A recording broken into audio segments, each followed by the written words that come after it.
everyone. I'm Jeanne Gallagher with Discover Rising Tides, How the Outside Makes the Inside Better. And I'm here with Denise Stegall, our longevity specialist. Hey, Denise. Hello, hello. How are you? I'm well. How are you? I And am doing good, thank you. I'm glad that you're feeling a little bit better. Yes.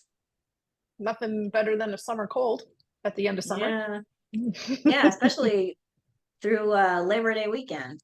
Yeah, not the best time, not the best way to spend a holiday weekend. No, but it is what it is. And luckily, I know enough about myself and my body I took care of myself. I slept a lot. I took lots of holistic fun stuff. And when necessarily, I did take something from the doctor because I did not want to get more sick than I was. Mhm, mhm. So, we can do so much, we can do so much naturally and holistically, but sometimes we really do need to, the Western medicine does come in handy. Every once in a while, it's a good thing to have. And so now that we are at the end of summer and we're progressing into fall, I can't believe that that's the topic here. But you're going to be talking to us about fun fall festivities. I am, because I love the summer, but I love the fall too, because it's just such a pretty time, and we're not sweating to death anymore. Ugh. Outside my window, Speak it's for just so yourself. It's beautiful. going to be 105 today. I Ooh, know, okay, not happy. it was like 55 degrees here this morning. I would love that. Yeah, no, I'm sure.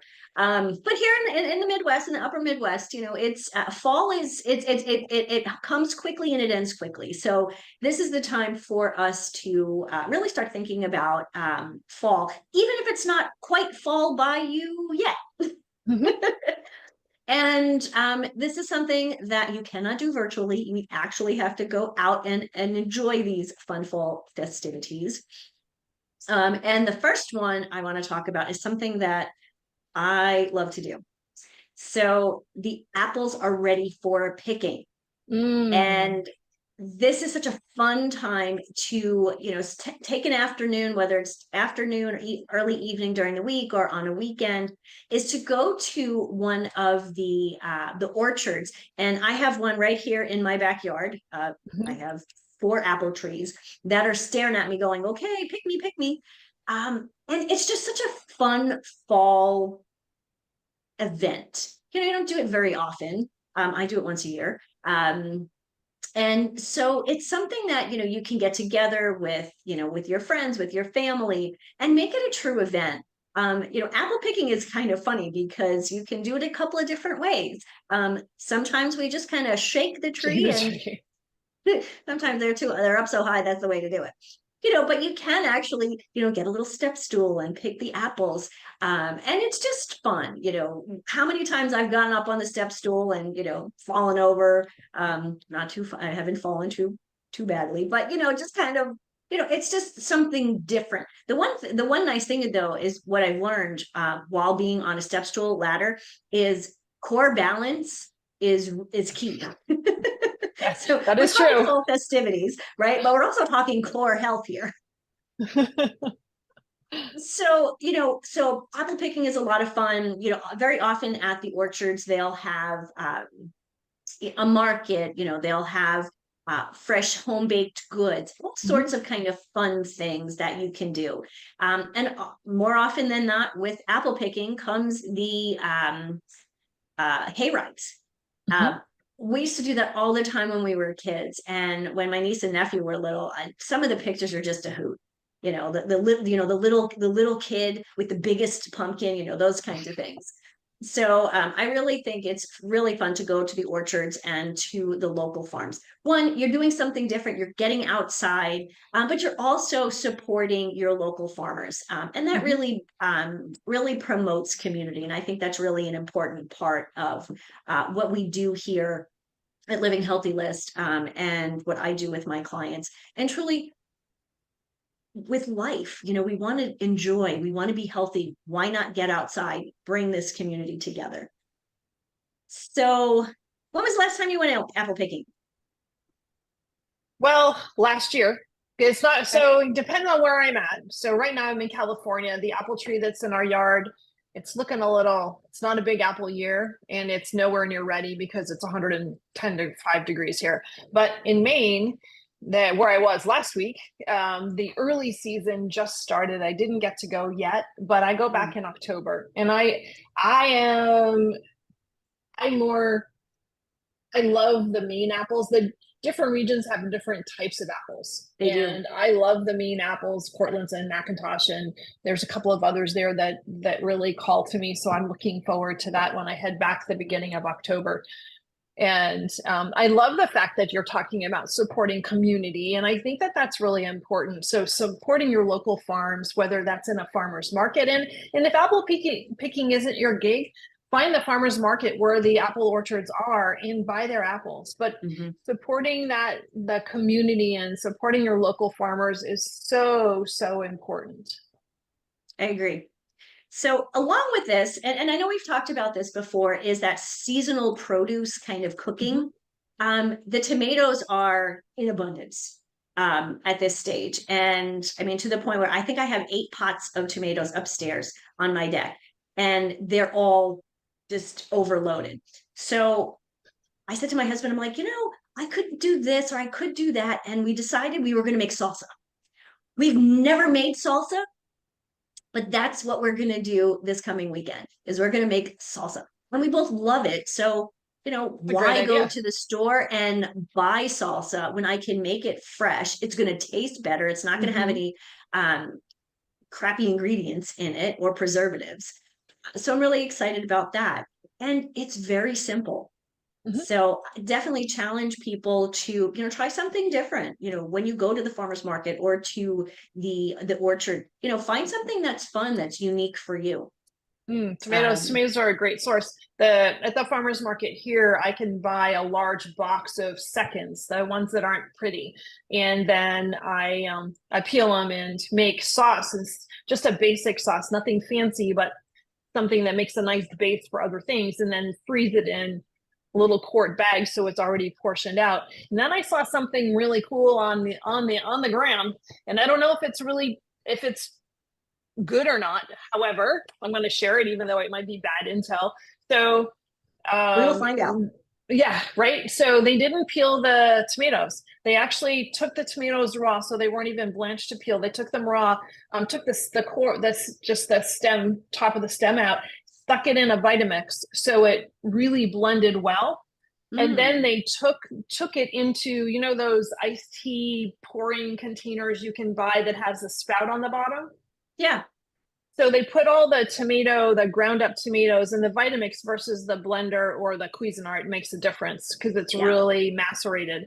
And good word there. And then stuck it in the refrigerator. And so what happened is the tomato floated and the water sank. And then they used the bottom spigot to pour the water out. Ooh, so now they just have a really thick paste. So in Italy, they call that passata. It's really just, it's not a tomato sauce per se, and it's not a tomato paste. Right. So, but it is tomato flavor. Oh, I'm going to have to try that. I'm going to find that so on that it was IGN. So it's very consolidated, and obviously the water's out, but thought it'd be interesting to try. And then taking that and then freezing that. And then you have that to use for a later date. And I like to freeze it in bags and stick it on a sheet tray so that the bags are flat, and label them is important. I wonder what this treasure is. Yeah. Yes, I've done that before. Like, I remember what it is.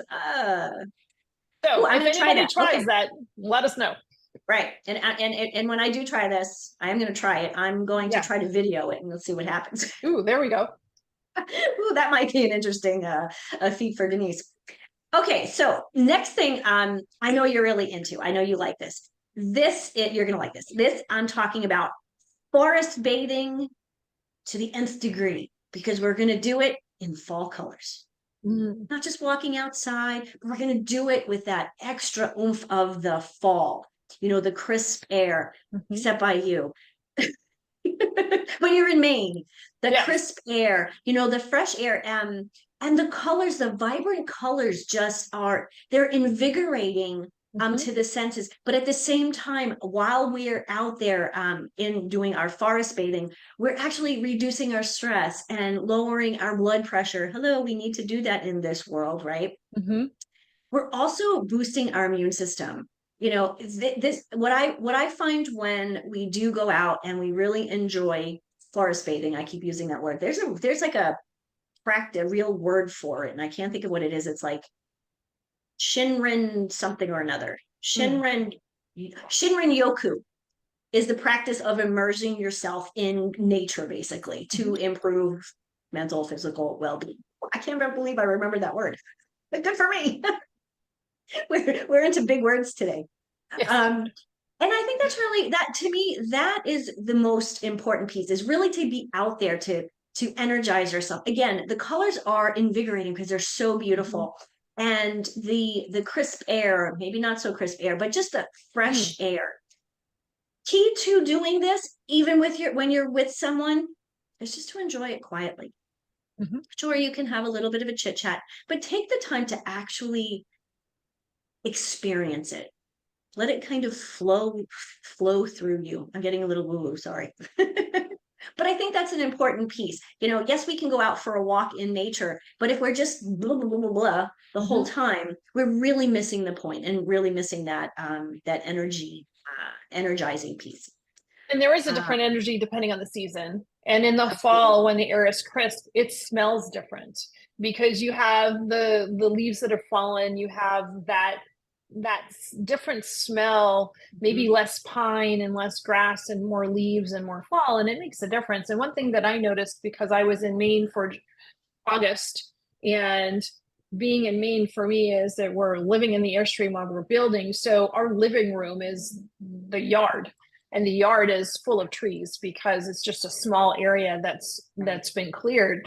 And so I am outside all day long, every day. And so when I come back to California, I noticed in the past few days, like, I'm feeling claustrophobic, and it's only because I'm indoors. I'm like, wow, what a difference that makes for me and my brain and my body to spend so much time outside in our living room, which, you know, we're sitting around the fire at night and we're sitting outside and I'm reading my book and I'm listening to the birds, and right now there's less birds, more crickets, because this is the seasons change, but I'm outside, and holy cow, what a difference. Yeah. So you're right. And people do need to spend and just be with it. Yeah, just be. So this third one I think is kind of fun. So September 16 and 17 is Harvest Moon. Okay. And I think it's really important to, one, know that that's happening. Because, you know, guess what? Once a month we have a full moon, but several times a year there are unique properties to the moon, to the full moon. And so September 16 and 17 is the harvest moon. So here's something fun. Why not go outside so you can see this beautiful harvest moon, you know, howl at the moon, if you will, and do a meditation or a yoga practice. Now, I know you have a standard yoga practice, and I think you do it in the morning. Yes, I do. Why not just bring it just for, you know, one of these 2 days? Just do something a little different. And it that's a great idea. You know, just a short practice. You know, maybe just a few poses, but a few poses under this harvest moon, and see how that will change the way you feel, the way you think. I mean, I'm getting tingly just thinking about it. Like, how amazing would that be to actually think about it ahead of time and plan to be outside under this harvest moon, this beautiful harvest moon. What a great idea. Move gently, breathe deeply. Okay, that's what I got for you today. Perfect. I did great suggestions, Denise. Thank you so much. So we're going apple picking, and we're going to support our community, and they might have donuts. That happens quite often. And then we can call donuts real food. And then forest bathing and harvest moon experiencing. Thank you, Denise. You're welcome. Thank you, Jeanne. Happy fall. Happy fall.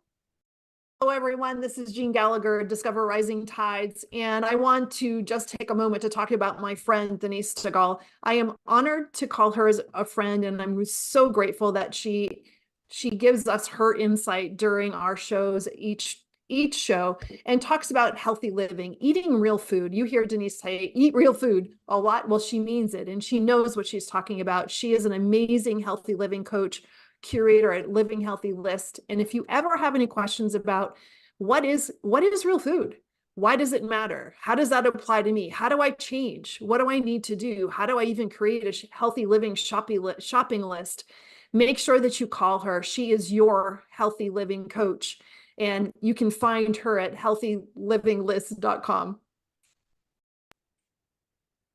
Hello, everyone, and welcome. My name is Jeanne Gallagher, and this is Discover Rising Tides, How the Outside Makes the Inside Better. I'm welcome to have you here, and I'm excited to introduce our guest today, Catryn Becker. Hey, Catryn, how are you?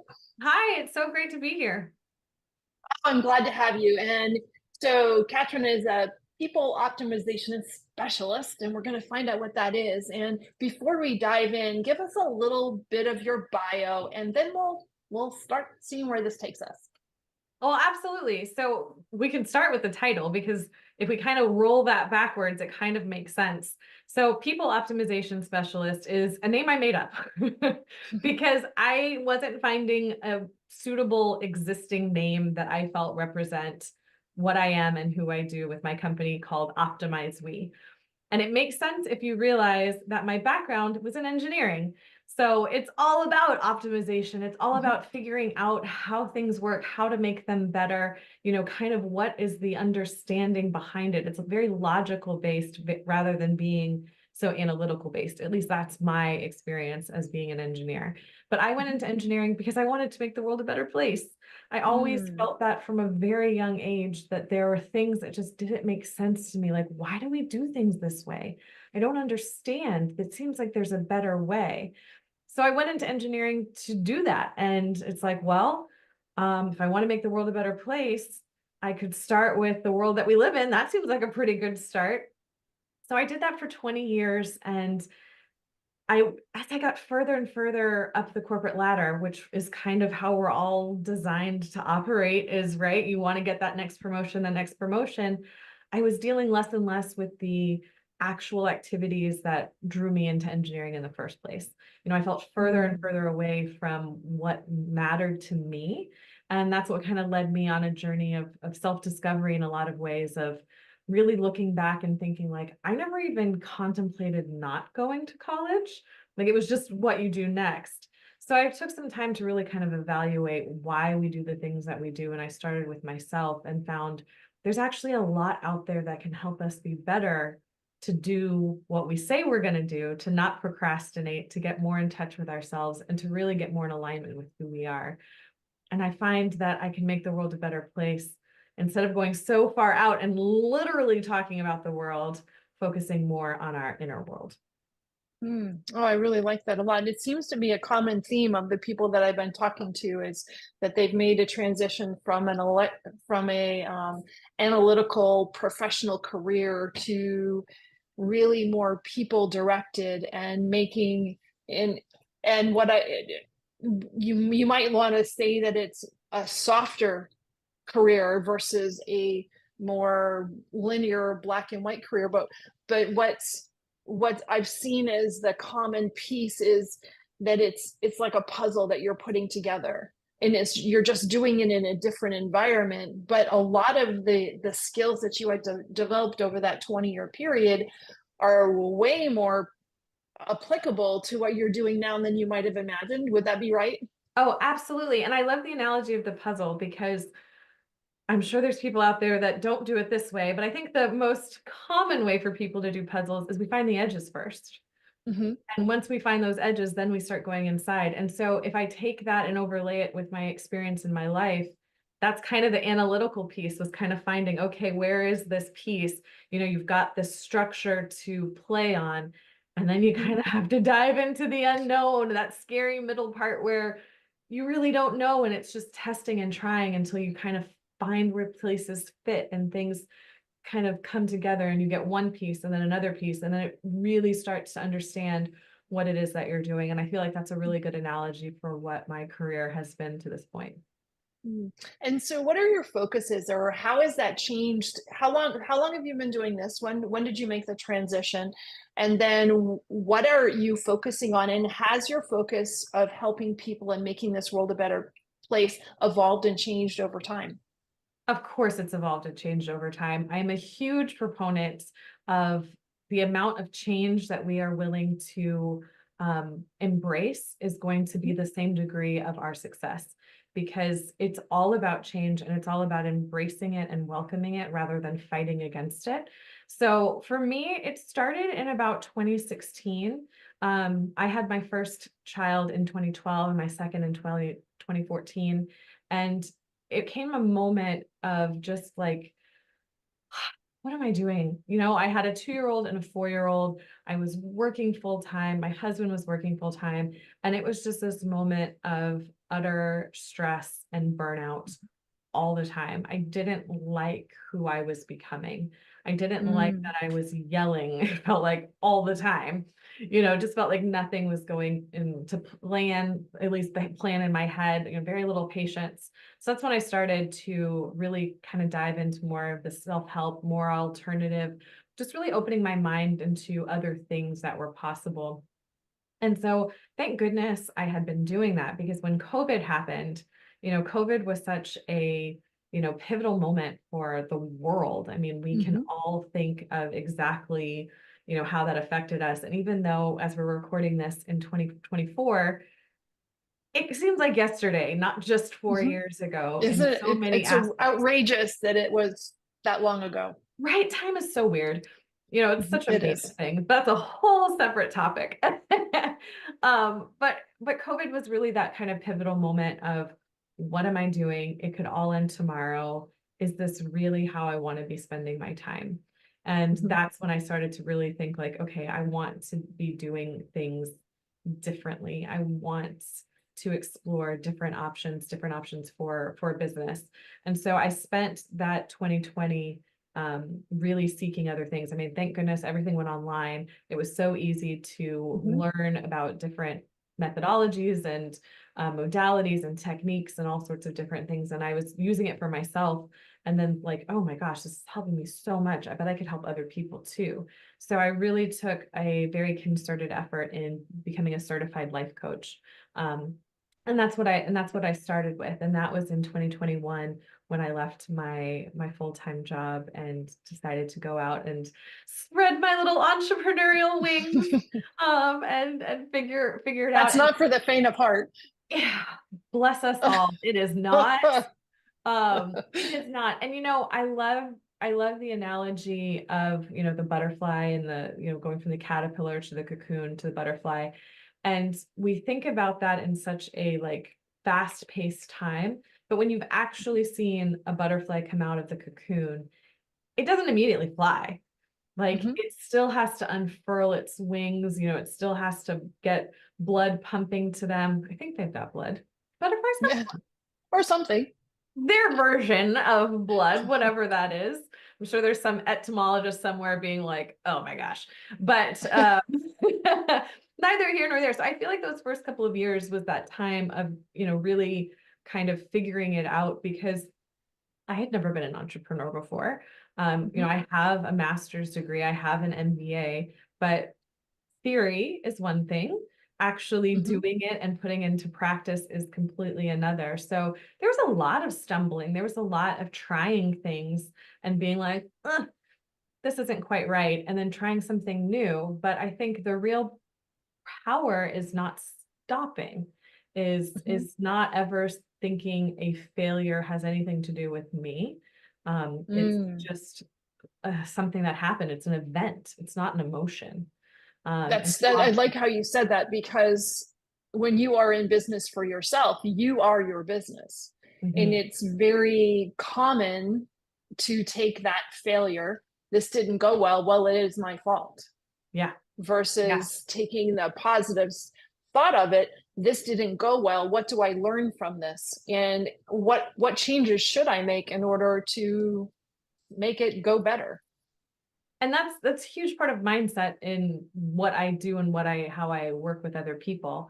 So, I've tried different partnerships. I've tried different, individual coaching programs and group coaching programs, and just figuring out what I liked best. And I'm really excited about the place that I'm in right now. And that is taking all of this knowledge that I've gathered for myself and working with partners and applying it to retreats. Especially it seems like people want to be back together. Doing individual coaching or group coaching on Zooms isn't quite cutting it for people anymore. So I'm really thrilled to be offering these retreats. And I love that I get the opportunity, because I've met so many people through networking over the last 4 years that I know some amazing coaches and healers. And so I'm reaching out to them. It's like, hey, do you want to host a retreat together? And so it's partnering with them to host a retreat where we're each getting to bring all of the things that make us wonderful and unique and pour into these group of people.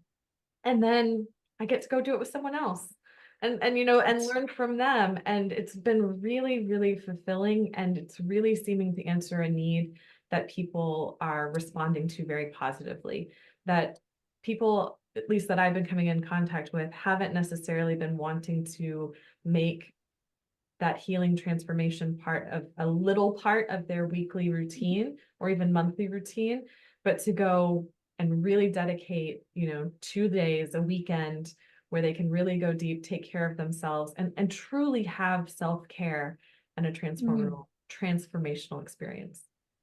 I definitely we're going to talk a little bit more about the retreat and what that really looks like. But before we do that, I want to really dive into, I've noticed that, and I'm sure you've noticed this more than me, I would assume, that COVID created everybody's a life coach. Yeah. Right? So and the cream floats to the top. What have you noticed, right? What have you noticed about that? Or what tools have you learned through that process that has allowed you to evolve your practice, but also continually have a practice and really proven that you are in the right space for you to help others? Well, that's why I changed the name to people optimization specialist from life coach, because it was starting to be overused. And there were many people out there teaching life coaching programs, but no one had the experience to do it. So it was just, okay, you've got this certification. Now, you're released into the wild, as it were. And, until you can do it, you don't necessarily have the experience to know how to pivot and change. And I think that's where my background in business really helped, from being in a consulting space and an engineering space for as long as I was, really understanding people and that pivot, I think, really makes a difference as well, because I had that well to draw from rather than blank slate where you're just starting out. And there's nothing wrong with that. We all have to start somewhere. Nothing wrong at all. And I think that I noticed the conversations have been different over the last year or so, but prior to that, fresh out of COVID, it seemed as though, I've lost my job and I can't find a new job, so now I'm going to be a life coach. There's nothing wrong with that process. But it seemed like the system was just flooded with people, and how difficult it is to find your space. If you are operating or starting a new endeavor, who cares what it is, life coaching or whatever it is, the ability to launch yourself into a new space with self-confidence and being brand new, but also the stick-to-itiveness and the ability to reach the right people is challenging. It's very challenging because someone just hears life coach and they think of, you know, the 5 people that maybe fit your example, where Mhm. they kind of just kind of fell into it because they had to. And it's like, I don't even want to talk to Catryn because I know what life coaching is and I don't want that. Right. So it was a big part of branding and making Mhm. sure that people understood what I do and how I do it. So I worked really intentionally on my brand and being known as uplifting, inspirational, and honest. And really Mm. having those kind of core things throughout anything that I was posting, what I was doing, to really show up as myself.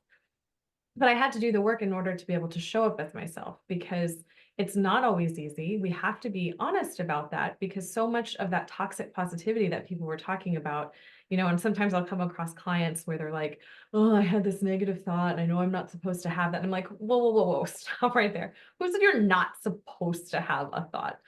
Like, it's not about supposed to or not supposed to. You can think, is this thought helping me or is it not helping me? You know, that Mm. can be the judgment. It's not even about being good or bad, because something could be true and not be Mhm. helpful. Like a true Mhm. thought could be, there's a million other life coaches out there. That is true. Is that going to help me moving forward and doing what I want to do?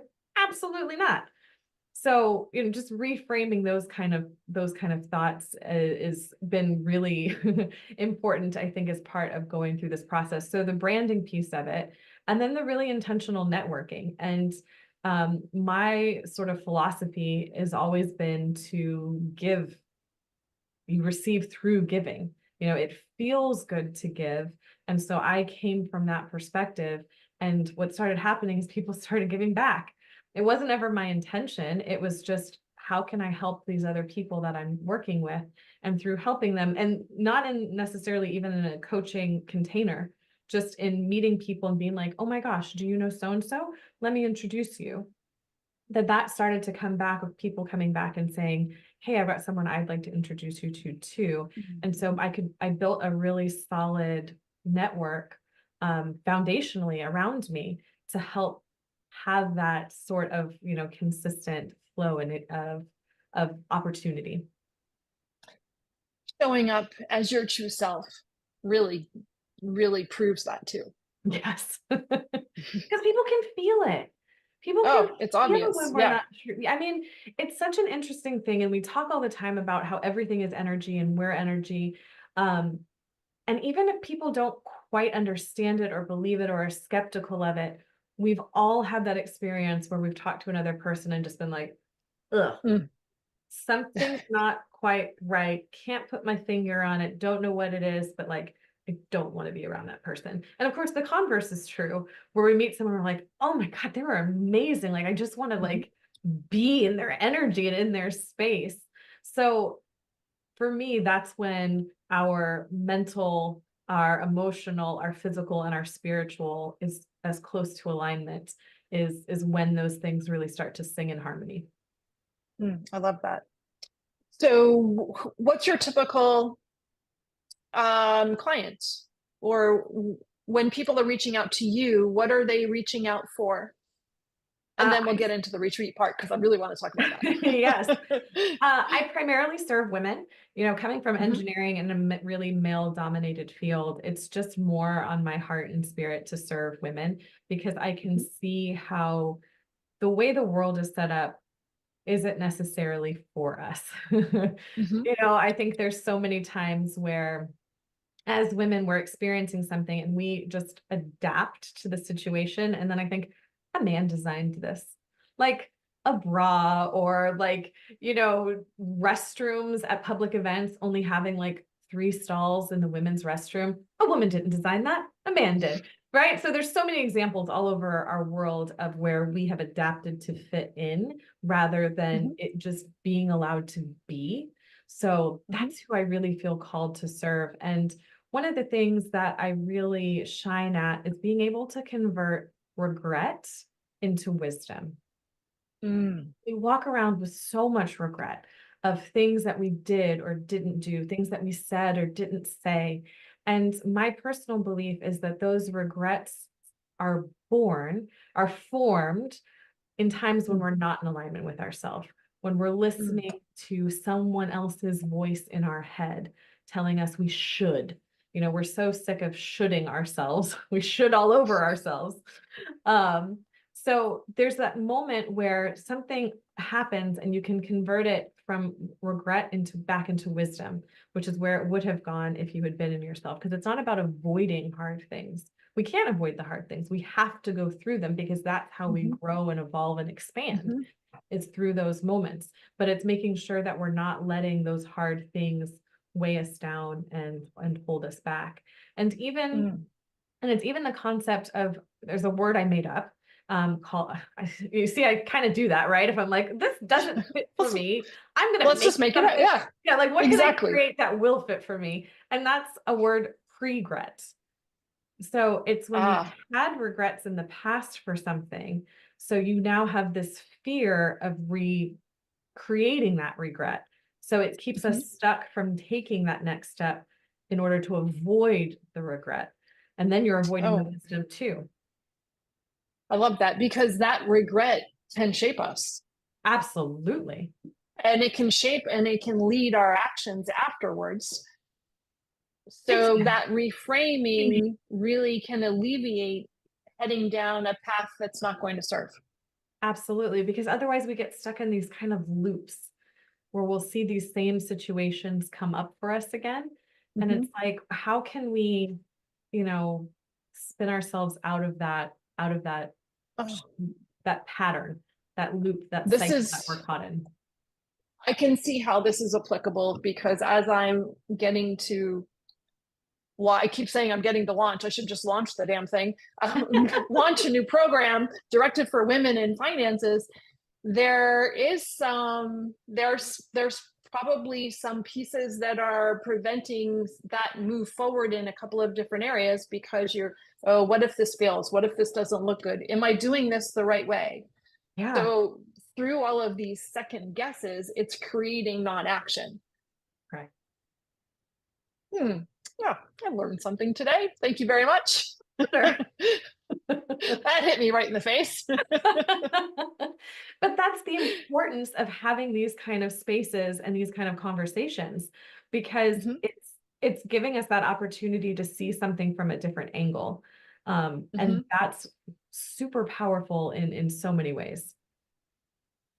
So so your focus is women, and professional women, women from a specific background or area, or women that are looking for guidance within a certain background or area?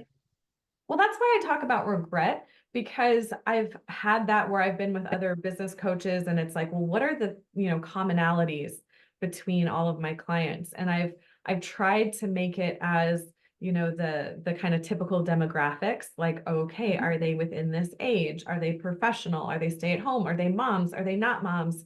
And there was no pattern to it if I looked solely through the lens of demographics.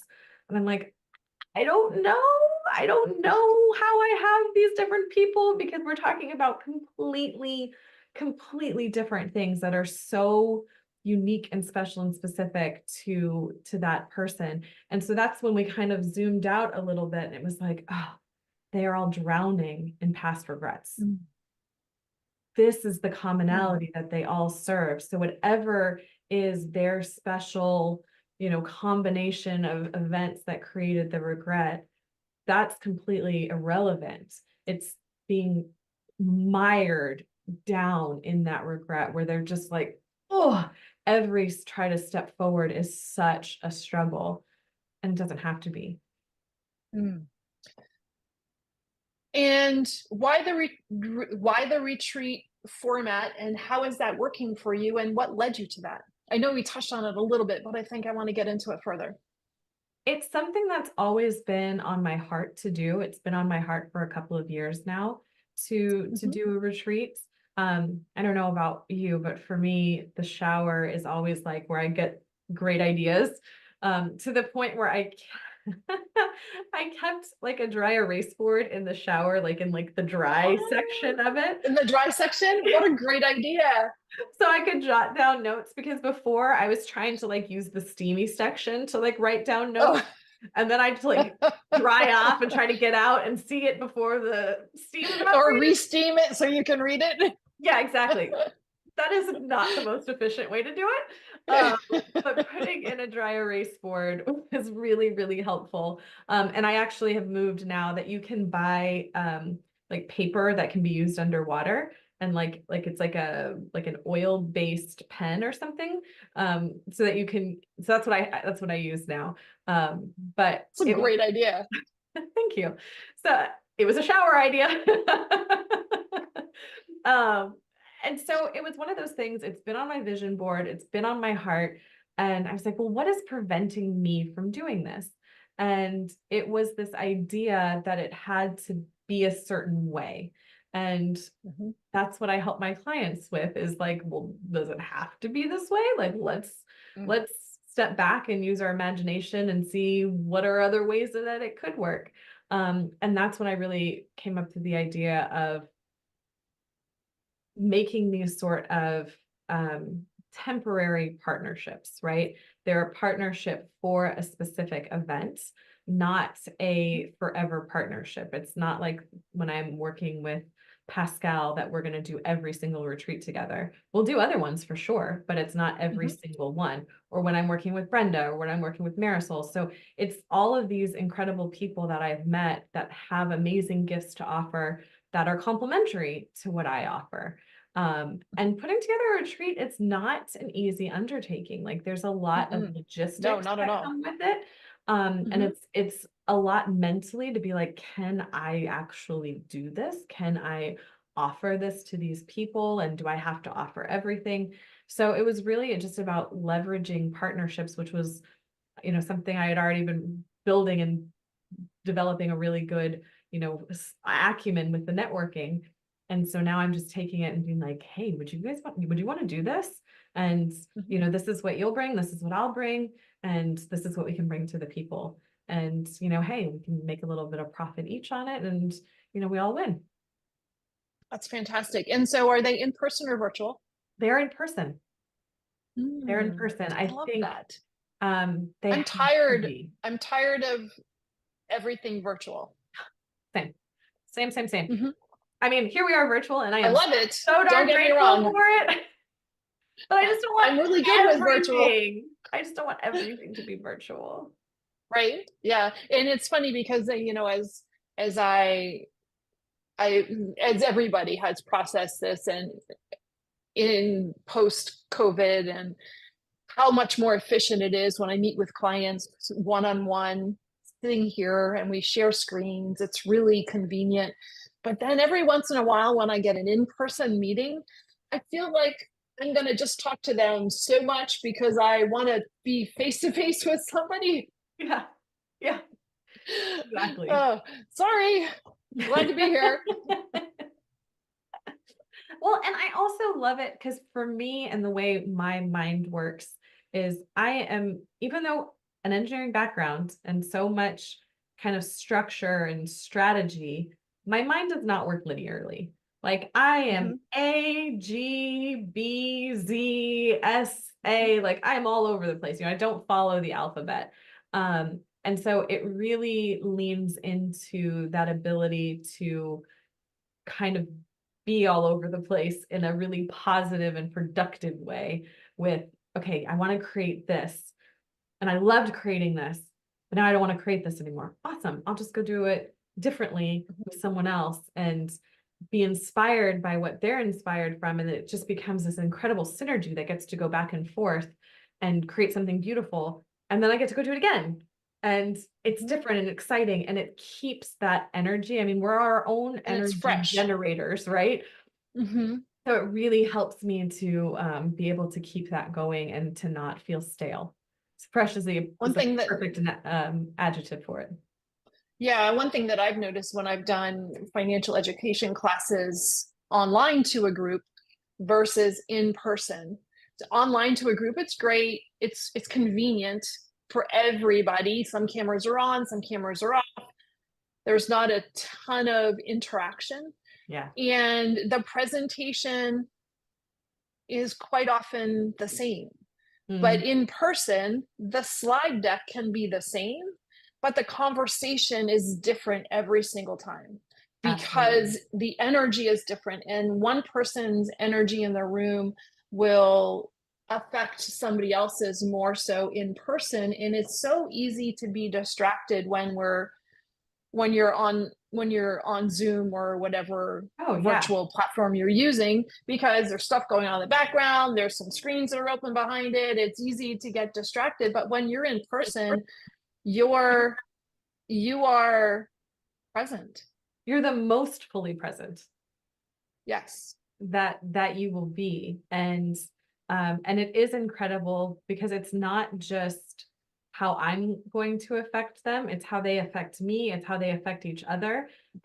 It's an incredible exchange of energy that happens without a retreat, within a retreat, that just can't be recreated in a Zoom setting in the same way. Yeah, the conversation can be totally different, but more needed in person. Yes. Whether you could take the same people and the same example of exactly what happened, and the conversation will turn in a totally different way that you wouldn't have imagined that it was needed if you were in person. 100%. And the other thing that I love about doing the retreats, well, there's so many things I love about your retreat. I mean, as I said that, like 5 different things popped into my head, but the Zoom is only 2-dimensional. That's all it can ever be. When I do a retreat in person, I am bringing in sight. I am bringing in smell. I am bringing in touch. I am bringing in hearing, and I am bringing in taste. I am really touching on all of the 5 senses. And I'm making sure it touches on all 4 aspects of us: our physical form, our mental form, our spiritual form, and our emotional form. So I'm really making sure that it's hitting all of these different points, because everyone needs a different combination of that at a different level. So it kind of gives this like lovely, like 360, 3D, almost 4D feeling that can't be replicated here. And the second point that I want to make, and this is the part that's hardest for me, is when I look at the schedule, my inclination is to fill every single moment of every moment. Like, let's maximize our time together. I want to get it all in, but that's not what's going to be best for them. And so it's very intentional to leave in free space, because if we think about the average person in an average day, we never leave free space for ourselves. Whether it's picking up your phone, scrolling through social media, even if it's just playing a game on your phone, because we all need that kind of, separation download piece.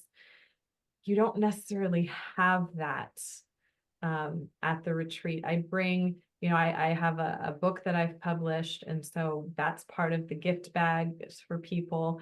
So there's at least something there that they can read, something that's a little bit different, but it's a different sort of downtime than being on your phone, which isn't always the best for us, as we know. Not at all, because then we just check out and then we're not anywhere.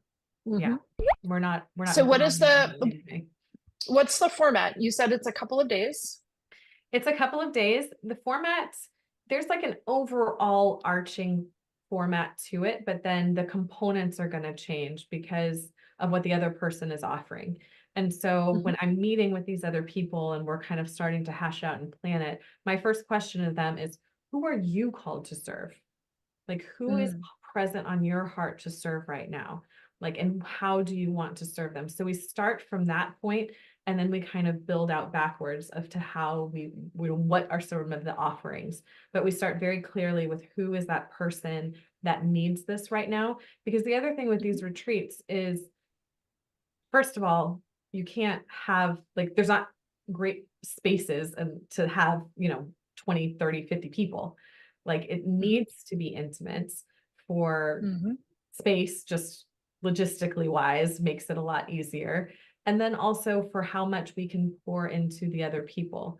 We can't have that very intimate one-on-one time with 20 people, 30 people. Yeah. So keeping it to 10 people. And so we're very clear of, who is this woman? What is it that she's needing right now? How would we serve her to get her to her final goal? And then we build out what's the actual piece and component of the program. But we want to make sure that there's some physicality to it. So whether there's hiking, because going out in nature is so important and it's something that most of us don't do often enough. So having a retreat in a beautiful space is one of the tenets of the retreat. It needs to be able to put us outdoors, in nature, kind of away from the hustle bustle, whether it's doing yoga outside or swimming if we're at a beach, someplace to hike, but there needs to be a nature component to it. And the food is really important because we're nourishing our minds and our spirits. I want to make sure we're nourishing our bodies.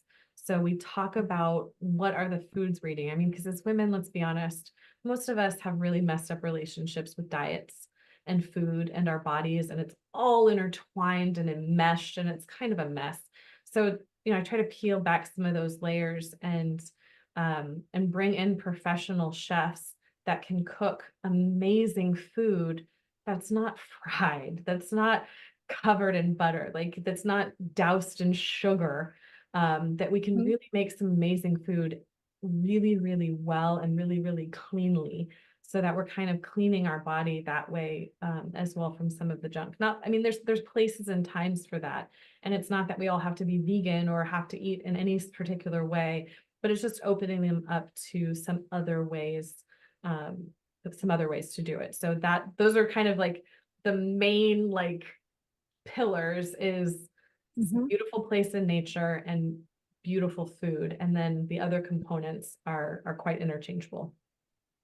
And I love how that, because that really, like you said, touches on all the senses as well. And incorporating the outdoors into a learning environment like this is so incredibly important. It's funny because I know that when I go to education work conventions, that I only do it once a year, and I come out at the end of, I was actually talking to another advisor about this a couple of weeks ago, and he said, I am going to disengage sometimes more than I have before, because, and I'm like, oh my God, me too.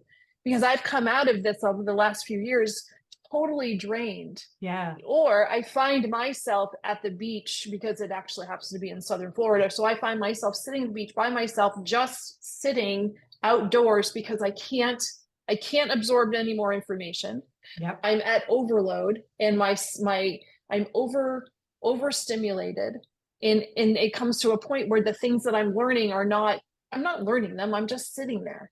Right. Because I haven't had time to integrate what's been told to me. And if you're hiking and you're doing these other activities as a group too, doesn't it create conversation around the topic that was discussed? Oh, absolutely. It creates these little, and that there's more moments. learning that happens there than the presentation of the topic, I would assume. Absolutely. That assimilation. Like, it's the best because it requires the least from me. Yeah. Like, it's already here. Nature's already outside our front door, and it's just waiting for us to explore it. And just taking, and sometimes I even tell them, like, don't feel like you have to talk to people. Like, sometimes they'll be like, let's just make the next 30 minutes just in our own head, which can be really scary for some people. Oh yeah. I mean, there's have you been in my head? How do you know this?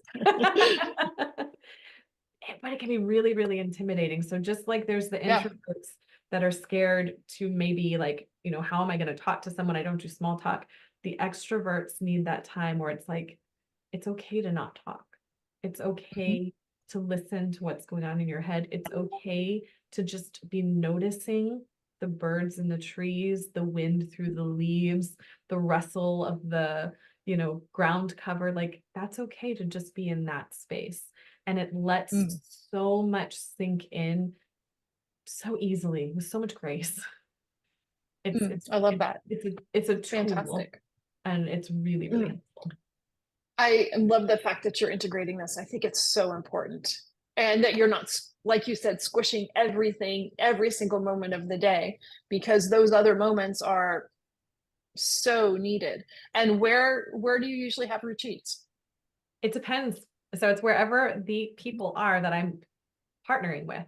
So I've got one coming out in a few weeks that will be in Galveston, Texas, which is just south of Houston. Then another one will be later in November that is up in Canada outside of Toronto. And then there will be one in 2025 in February in Florida. So those are the three that are scheduled for right now. And as I continue to network and partner with other people, and my ideal scenario would to do one a month and do it someplace different and get to connect with different people. That's fantastic. So Catryn, where do people find you? They can go to the website, which is optimizewe.com. And the Optimized We, people ask me about that name and where does it come from? And I think it's so easy for us to only think about the work that we're doing internally, but it's really this paradox or duality of that, we have to go in to do the work, but that's how we help connect to other people. So when we can optimize me, we can optimize we. Oh, fantastic. Such a pleasure talking with you. You as well. I really enjoyed this. And I encourage people to check out your website. And if some of this has just sparked a little, take a moment and reach out to Catryn, and I'm sure you'll find the resources that you need. So thank you so much for being with us today. My pleasure. Happy to be here. Thank you so much for listening today. Today's show was sponsored by Seaside Solutions, my financial services company. As a business owner, it's easy to be pulled in many different directions, and often taking care of yourself plummets to the bottom of the list. For me, I find myself outside to reground. My time outdoors helps me manage my day more effectively and be more present for my clients. Through this, Discover Rising Tides was born. At Seaside Solutions, we truly believe that education is the foundation of financial wellness. Our primary focus is to provide guidance that is designed to help you achieve your long-term financial goals and visions. Working with a plan allows space for doing more things that you love, like being outside to make the inside better. If I can help you create or realign your plan, or if you would like to be added to my weekly newsletter, please let me know. This week's topic was 5 ways to set more achievable goals. Your referral means the big, beautiful world to me. And if I can help, please let me know. And thank you so much for listening, and see you next time.